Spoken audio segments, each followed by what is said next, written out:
आज हम automatic reverse forward motor का कनेक्शन देखने वाले हैं। तो हम 4 पोल का एमसीबी लेते हैं, उसके बाद हम 2 24 वोल्ट के कॉन्टेक्टर लेते हैं, उसके बाद हम एक ओवरलोड रिले लेते हैं, लेकिन हम इस सर्किट में 2 ओवरलोड रिले का इस्तेमाल करेंगे।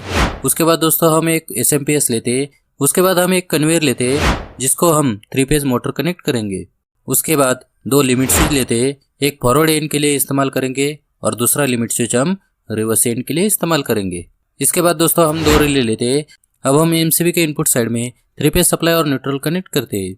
उसके बाद एमसीबी के आउटपुट साइड में हम आरवाईबी 3 फेज सप्लाई लेते हैं और फॉरवर्ड कॉन्टेक्टर के इनपुट टर्मिनल को कनेक्ट करेंगे। जैसे कि आप देख रहे हो, हमने फॉरवर्ड कॉन्टेक्टर को एक ओवरलोड रिले कनेक्ट किया है। हम वाई फेज और बी फेज को एक दूसरे से चेंज करेंगे।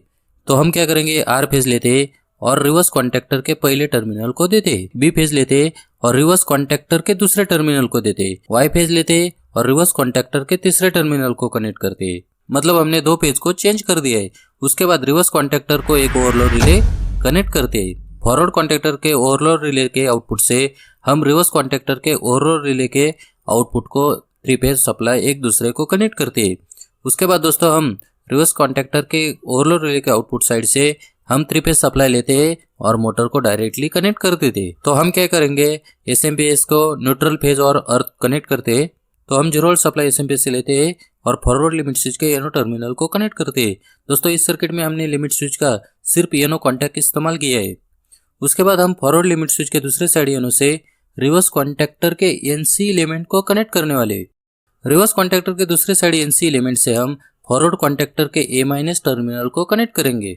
उसके बाद दोस्तों हम 0 वोल्ट सप्लाई एसएमपीएस से लेते हैं और रिवर्स लिमिट स्विच के एनो एलिमेंट को कनेक्ट करते हैं।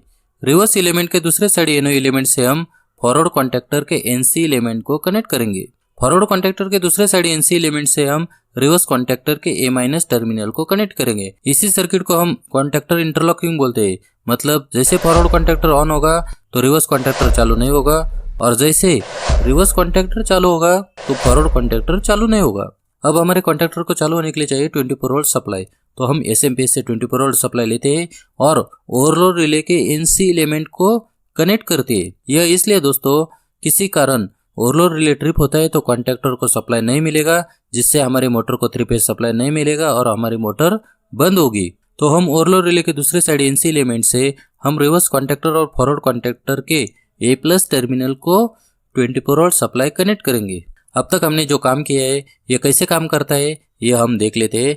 जैसे हम फॉरवर्ड लिमिट स्विच को प्रेस करते हैं तो हमारे फॉरवर्ड कॉन्टैक्टर को सप्लाई मिल जाएगा, जिससे हमारी मोटर फॉरवर्ड डायरेक्शन में घूमना चालू होगी। जैसे हमने लिमिट स्विच को छोड़ दिया तो कॉन्टैक्टर और मोटर दोनों बंद होगी। उसके बाद जैसे हम रिवर्स लिमिट स्विच को प्रेस करेंगे तो रिवर्स कॉन्टैक्टर चालू होगा, जिससे हमारी मोटर रिवर्स डायरेक्शन में घूमना चालू होगी। अगर हमने लिमिट स्विच को छोड़ दिया तो कॉन्टैक्टर और मोटर दोनों बंद होगी। तो हम फॉरवर्ड लिमिट स्विच के दूसरे साइड एनो एलिमेंट से एक वायर कनेक्ट करते हैं और उसकी दूसरी साइड हम रिले के ए माइनस टर्मिनल को जोड़ देते हैं। सेम हम क्या करने वाले, रिवर्स लिमिट स्विच के दूसरे एनो साइड से दूसरे रिले के ए माइनस टर्मिनल को एक वायर को जोड़ देते। मतलब जैसे लिमिट स्विच ऑपरेट होगा तो रिले के ए माइनस टर्मिनल को 0 वोल्ट सप्लाई मिल जाएगा। अब रिले चालू होने के लिए हमें चाहिए 24 वोल्ट सप्लाई। तो हम क्या करेंगे, एसएमपीएस से 24 वोल्ट सप्लाई लेते हैं और दोनों रिले के ए प्लस टर्मिनल को कनेक्ट करते हैं। तो हम इसमें होल्डिंग का सर्किट बना लेते हैं। तो हम क्या करेंगे, एसएमपीएस से 0 वोल्ट सप्लाई लेते हैं और रिवर्स रिले के कॉमन टर्मिनल को उस वायर को कनेक्ट करते हैं। रिले के एनसी टर्मिनल से हम फॉरवर्ड कॉन्टैक्टर के एनो टर्मिनल को एक वायर को जोड़ देते हैं। अब क्या करेंगे, फॉरवर्ड कॉन्टैक्टर के दूसरे साइड एनो एलिमेंट से हम फॉरवर्ड कॉन्टैक्टर के ए माइनस टर्मिनल को उस वायर को कनेक्ट करते हैं। अब हम 0 वोल्ट सप्लाई को फॉरवर्ड रिले के कॉमन टर्मिनल को कनेक्ट करते हैं। उसके बाद रिले के एनसी टर्मिनल से हम रिवर्स कॉन्टैक्टर के एनो एलिमेंट को जोड़ देते हैं। रिवर्स कॉन्टैक्टर के दूसरे साइड एनो एलिमेंट से हम रिवर्स कॉन्टैक्टर के ए माइनस टर्मिनल को उस वायर को कनेक्ट करते हैं। अब हम इसका वर्किंग देख लेते हैं। जैसे हम फॉरवर्ड लिमिट स्विच को ऑपरेट करते हैं और उसे छोड़ देते हैं तो मोटर फॉरवर्ड डायरेक्शन में घूमना चालू होगी। तो कन्वेयर में जो बॉक्स है वो फॉरवर्ड चला जाएगा। उसके बाद रिवर्स लिमिट स्विच ऑपरेट होगा तो फॉरवर्ड मोटर बंद होगी और मोटर रिवर्स घूमना चालू होगी। यह वर्किंग कंटिन्यू चलेगा। मतलब फॉरवर्ड लिमिट स्विच से मोटर फॉरवर्ड डायरेक्शन में घूमेगी और रिवर्स लिमिट स्विच से मोटर रिवर्स डायरेक्शन में घूमना चालू होगी।